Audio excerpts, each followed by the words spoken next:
On a Friday night in January, I was enjoying myself some Grizzlies Mavs when Luka Doncic did a very Luka Doncic thing, and somewhere in my brain it hit me. I'd seen this before, but where? You don't know what it is, but it's there. I quickly rewound the play, and watching it again, it hit me. This was evolution. The pick and roll is one of the oldest plays in basketball, going back at least 100 years in some form, when legendary New York City coach Nat Holman described it in his seminal writings on basketball. But dribble drives weren't a common attack back then, so it's unlikely the modern version of the pick and roll was ever used much. Also, check out the range on that shot. Anyway, footage from the early days of the NBA is limited, but the first superstar who mastered this two-man game was probably Oscar Robertson in the 1960s. Oscar could come off the screen for a mid-range shot, or he could hit the roll man, and this one's almost modern-looking with staggered screens for the Big O, and he shoots a pocket pass through Bill Russell for a layup. Over the years, the pick and roll became a widely known play, but it was almost exclusively a two-man action, with the other three offensive players sort of idling away from the ball. This epic 1980s instructional video from the Celtics basically describes the two big men running it together in closed quarters around the foul line without any regard for the other players on the court. You see it in game action here, although there's a little flare screen for Dennis Johnson to add a cross-court passing read for Larry Bird.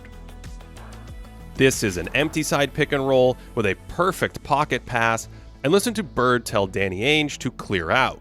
That should pull Doc Rivers away from the play during the pick and roll, and this will be important in a moment when we jump ahead 35 years. Magic Johnson was known for his Showtime fast break, but by the late 80s he was a master of the primitive pick and roll game. The Lakers often set it on the wing, inside the three-point line, with three players on the other side of the paint, and Magic waited for defenders to commit to him before diming up the roller. This led to the cat and mouse reads we know today, albeit in tighter quarters. This defender sells out to the roll man, so Magic shoots it to a third player instead. Also, notice there are two Lakers on the far block, with no one in the far corner. So the Lakers realized if they slid a shooter out to that corner, it was yet another passing option to counter any help defense. On that play, he came around the screen toward the middle, but he would also reject the screen to punish defenders leaning into it, and if you went under one of these picks, he'd just feather in a long jumper, sometimes, yes, even a three-pointer. Of course, it was John Stockton and Karl Malone who made the pick and roll a household term in the 1990s, and they loved to run it on the wing like this with the side cleared out, starting just inside that three-point line. By the mid-90s, their spacing was a bit more modern, with two shooters spread behind the arc, and that screen is outside the three-point line, and when Stock forces help, he has an easy kick to an open corner shooter. Extra spacing made it harder to defend the ball handler. Notice the shooter floats to the corner, which makes this rotation a bit longer, and it's a cleaner layup.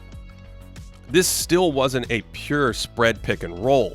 Utah's center ducks back in the middle of the paint looking for a post-up, but that briefly occupies Malone's man, and that frees up Karl for another common option, the pick and pop jumper.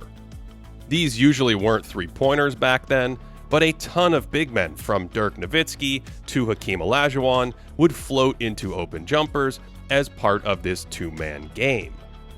Another layer that Utah added was weak side movement, timing the on-ball pick with screening action away from the play to occupy weak side defenders. This time the defense overplays the cut, and so instead he floats to the corner, and that creates two kick-out passes for shooters off that original pick and roll. Other teams continue to attack out of screen and roll with a bit more space, especially with the rise of the three-point shot and the end of the illegal defense rules in the 2002 season. But it wasn't until Mike D'Antoni and Steve Nash stormed the league with 7 seconds or less that the spread pick and roll really took hold. Many people think of that Suns team as a transition offense, but it was largely their half-court system that revolutionized basketball, dotting the arc with shooters and spamming pick and rolls for Nash. All that spacing really opened up the lane for passes to the roller and for scoring opportunities if no one helped. These ball screens were set out above the three-point line, so if defenders went under, it was a Nash three-pointer, and as one of the greatest shooters ever, this sort of unlocked the pull-up three as a pick-and-roll weapon. This spread pick-and-roll gave the ball handler 5 options: shoot himself, hit the roller, hit the near corner if this defender helps, or if a weak side defender helps, skip it to a shooter for an open 3. That one was an above the break pass, but on this play, the low corner defender pinches way over, and that opens up the familiar 3-ball in the corner pocket off that pick and roll game. In the decade following 7 seconds or less, the number of plays finished from pick and roll rose steadily, but this synergy data undersells the complexity of the pick and roll game because of how many plays just start with a ball screen now. There was more isolation in the 2000s, but as teams became more efficient, they realized that the advantage from a ball screen was often larger than trying to isolate their best scorer. All that extra space and the prominence of pull-up three-point shooting caused defenses to chase ball handlers outside the three-point line, which in turn gave rise to the short roll pass. Effectively, this just transferred some of those spread pick and roll reads from the original ball handler to the roll man in a 4-on-3 situation. All of this created a kind of strategic arms race, with defenses trying to contain these pick and roll options without being compromised, and then offenses finding new ways to counter these defensive tactics. For instance, this screen then seal action deep in the paint is a way to punish drop defenders. Over the years, the speed of pick and rolls has also accelerated from a horse and buggy to the race car. Karl Malone used to walk into these picks very deliberately to avoid fouls, but players today will sprint into them and make split-second decisions at the point of the screen, maybe flipping the pick as a response to the defense to create a slight advantage for the ball handler. Today, that speed is exemplified by the ghost screen, sprinting toward a dribbler to set a pick, only just to keep on going. The point is to momentarily freeze the defense into thinking they need to set up for a screen or a switch, and that delay creates an opening for the offense. This itself is largely a response to all of the defensive switching from the last few years, which in itself was a response to the dominance of the spread pick and roll with all those three-point shooters. So it's safe to say there's a ton of subtle pick and roll warfare in the NBA today. Another trend in recent years has been the use of 2 screeners on the ball simultaneously.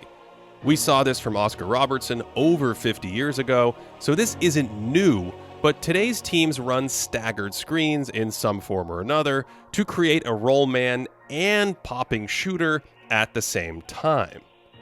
Another deadly 3-man version that spread through the league was the Spain pick and roll, where a third player sets a screen on the original screener's defender and then usually pops to the 3-point line himself. And this comes in all kinds of variants and flavors, my favorite of which is probably running it on one side of the floor instead of down the middle.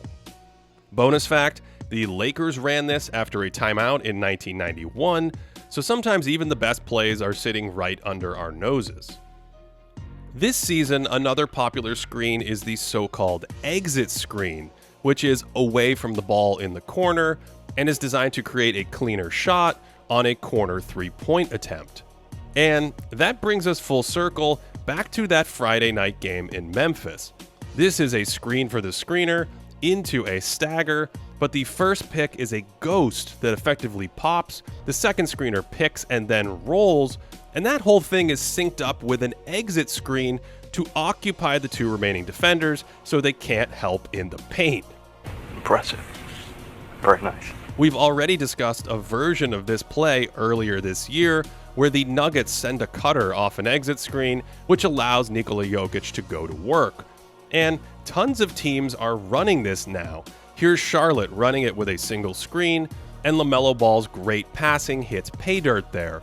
And this version is a single ghost screen that freezes the second defender, and despite Chris Paul thinking a step ahead and switching, that exit screen still distracts Ayton just enough for the pass to get home. Same play against Atlanta, and this time John Collins does a nice job dropping with the roll man, but that's not enough resistance for LaMelo at the rim. Here's Milwaukee running their version of it. Two defenders converge to stop the layup, so that short roll pass to the other side is free, and that's another great look. Also, Trae Young was put in the screen, so he steps up toward the ball, which frees the roller.